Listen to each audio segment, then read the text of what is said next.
La ministre en charge de la solidarité nationale, des affaires sociales, des droits de l'homme et du genre, Imer de Sauchimike, a officiellement lancé le 20 décembre 2024 à Musongati, dans la province de Rutana, le programme gouvernemental d'appui aux victimes des catastrophes naturelles causées par le changement climatique ainsi qu'aux personnes vulnérables. Dans la première phase de ce programme, certains bénéficiaires des fonds ont exprimé leur gratitude envers le gouvernement burundais. Ils ont annoncé leur intention de s'autonomiser en investissant dans l'achat d'animaux domestiques, comme des porcs, dont le fumier servira à fertiliser leur culture, cela leur permettra de nourrir leur famille, tout en améliorant leur développement socio-économique. Dans ce discours, la ministre de la Solidarité nationale, des Affaires sociales, des droits de l'homme et du genre, Imer de Sauchimike, a invité les bénéficiaires des fonds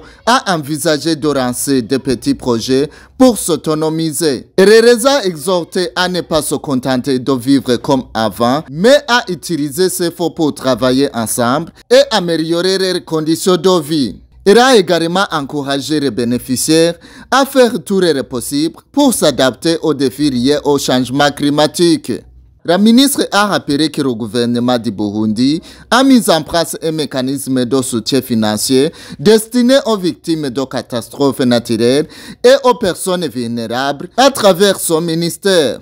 Elle a précisé que, dans un premier temps, cette aide sera concentrée sur les provinces les plus touchées par les catastrophes, notamment Muyinga et Rutana, dans les communes d'Obutihinda, Musongati, Gitanga et Giharo. Lors de cette première phase, chaque ménage bénéficiera d'une somme de 72 000 francs burundais lors de la première distribution, puis recevra une somme équivalente lors de la seconde.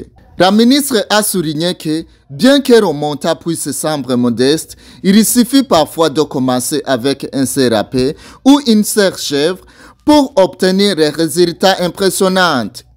Elle a encouragé les bénéficiaires à ne pas rester à la traîne dans cette vision d'avenir, notamment en ce qui concerne l'accroissement de la production agricole.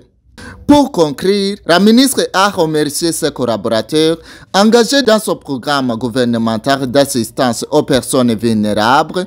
Elle a également exprimé sa gratitude envers la Banque mondiale pour son soutien au gouvernement du Burundi, notamment à travers le programme Mirangabandi qui bénéficie à de nombreuses familles et est mis en œuvre avec succès.